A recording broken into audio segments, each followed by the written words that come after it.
Hey y'all, thanks for joining me.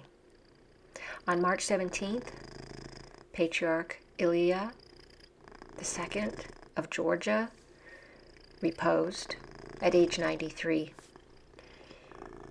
He was in the hospital. He had a bleeding stomach, some urgent things like that he was suffering with, certain medical issues, conditions. And it seemed, I saw this story, but I didn't really know too much regarding it, so I started to read up on it. This is going to be a very moving piece that I am going to present for you today. The Georgian Orthodox were in a state of mourning. The country called for a state of mourning. The Georgian people are devastated. And I want to just give you some quotes from a few Orthodox bishops, other clergy, regarding Patriarch Ilia II, so we can understand what kind of man this man was. Maybe you'll feel what I feel by the time I'm done with this video. So there's a state of mourning in Georgia for repose of Patriarch Ilia. I see one of the women here. I'm just going to read you these three patriarchs that spoke on the patriarchs falling asleep in the Lord. Patriarch Daniel of Romania, he called him the Patriarch of Georgia, a venerable figure of contemporary orthodoxy and a steadfast confessor of the faith.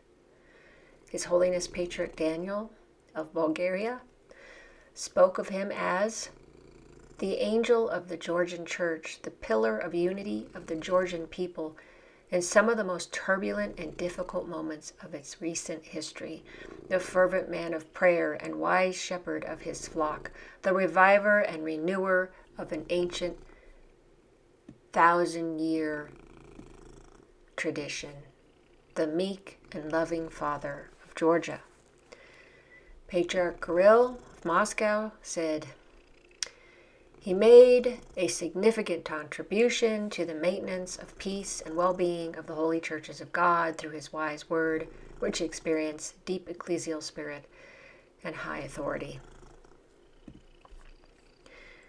Along with these, the hierarchy, there's also some quotes from the president of Georgia that I thought were important to share. He, of course, was at the funeral. Thousands were at the funeral, and I will show you that in a little bit. He had described the era lived under Ilia II as patriarchal Georgia, and said His Holiness had united a Georgian's civic duty and spiritual calling into a single whole. This quote is very touching.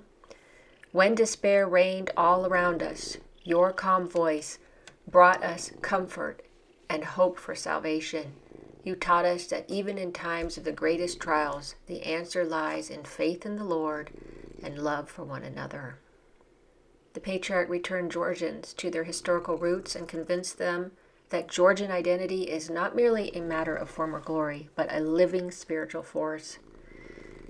He said, even at the end of your earthly path, you taught us a great lesson. Once again, you united us and reminded us of our true nature, love, humanity, and that unshakable unity which no earthly storm can destroy.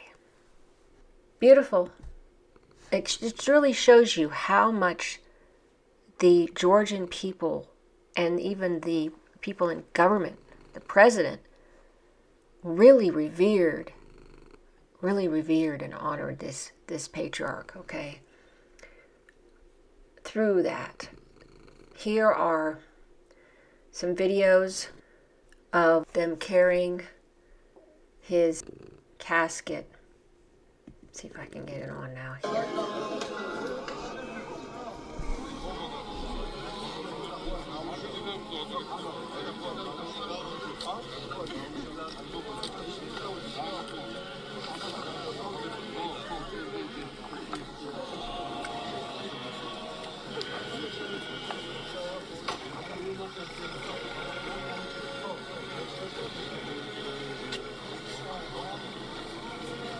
all the people.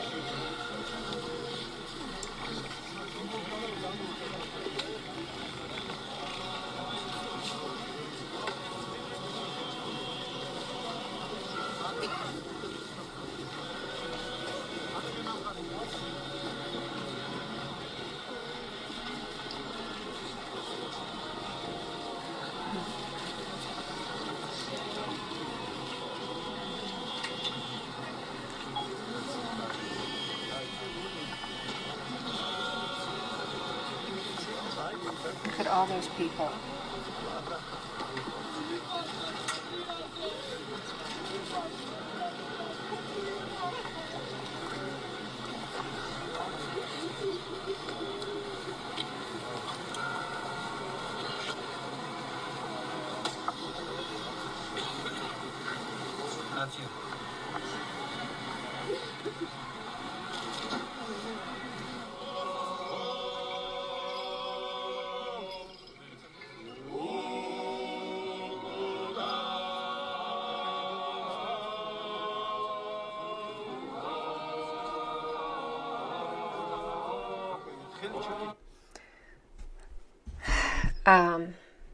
Okay, that's one of them. I'm going to show you another one that's really amazing. There's a piece here. We're going to play this sort of right here, eternal memory to His Holiness, Patriarch Ilia.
This just chokes me up, but every time I hear eternal memory in whatever language, I get pretty teared up. But there's this, and then we're going to look at the fond farewell to His Holiness.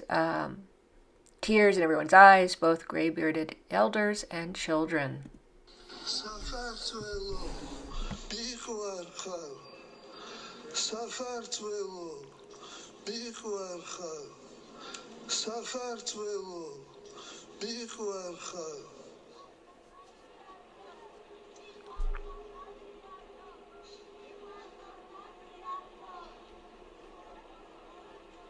Oh my gosh. Look at all those people. That's unbelievable.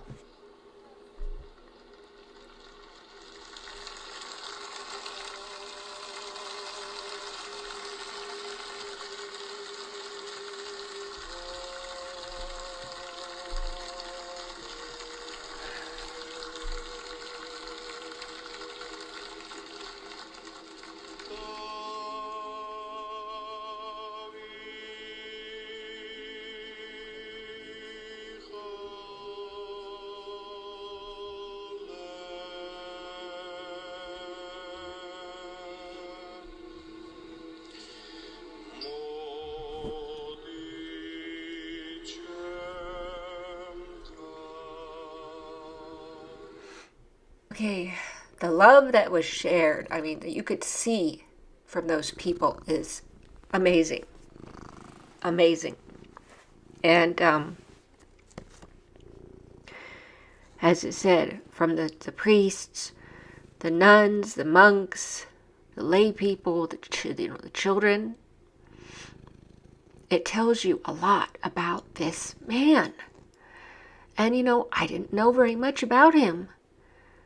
But all you have to do is look at the people. Look at the people. Listen to what the president says. Listen to what the other patriarchs are saying. Listen to what the people are saying. This man is very holy. And, I'm sorry I don't know as much as I should about him, but those who are Georgian or who know him better, please go ahead and share your thoughts. But memory eternal. I need to go to a couple other articles here that are quite amazing and important. So the Georgian Church announces plans for canonization of Patriarch Ilia. I'm going to move myself down here. The second. And they're considering it. The day is not far off when we will raise the question of canonizing His Holiness, said Bishop Nikolaos. Besides the fact that one of the signs of holiness is universal veneration, which we see, there are already cases of healings and miracles. The history of the Georgian Church already has experience in canonizing patriarch ascetics who led the flock during difficult historical periods. The most famous in modern Georgia is Saint Ambrose, who headed the Georgian Orthodox Church after the restoration of autocephaly in 1917 and courageously defended the church from Soviet repressions. He was canonized in 1995 and later recognized as a national hero of the country. And this bishop here affirms what the church is saying. I am certain Patriarch Ilia will be canonized very soon. Canonized very soon. It is possible, even today, he says. According to the hierarch, it is the flock itself that is raising the question of the primate's glorification, since the people's love for the departed elder leaves the bishops with no other choice. One great door has closed, but we hope that an even greater one will open.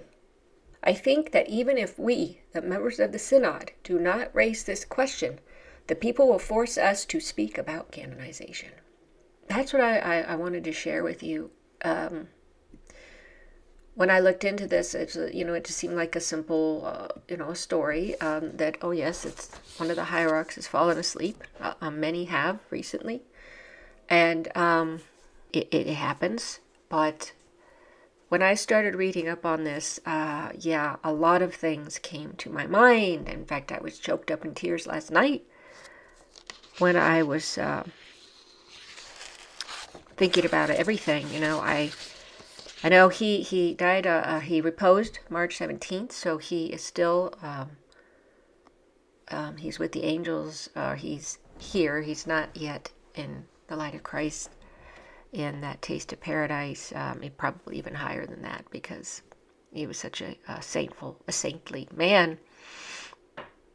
But, since I did a video on Saint Gabriel of Georgia recently, it came to my mind, that they knew each other, Patriarch Ilia II and Saint Gabriel. And I thought to myself,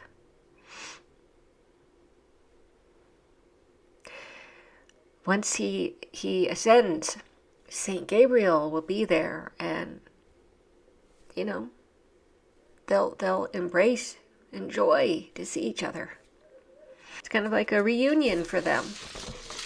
I want to end with one quote from St. Paisios the Athonite. He says, God takes each person at the most fitting moment of their life. No one has ever signed a contract with God about when they will die. God takes every person at the moment most suitable for them, uniquely chosen for each one in order to save their soul. If God sees that a person will become better, He allows them to live. But if He sees that the person will become even worse, He takes them in order to save them. Of course, people are going to be saying, yeah, but what about people who are murdered, and things like that, and accidents happen and all that. I don't know. I just know that's what St. Paisios said. And Patriarch Ilia II had a long life, 93 years. He was a comfort. He was hope. He was fatherly to everyone, as you could see. People loved him. Even I saw an image of Father Josiah on basically bended knee, holding the patriarch's hand. So he made such an impact on people. That's what saints do. He's a saint. Anyway, may his memory be eternal. God receive him into his kingdom, as I'm sure he will. Have a great rest of your day, evening.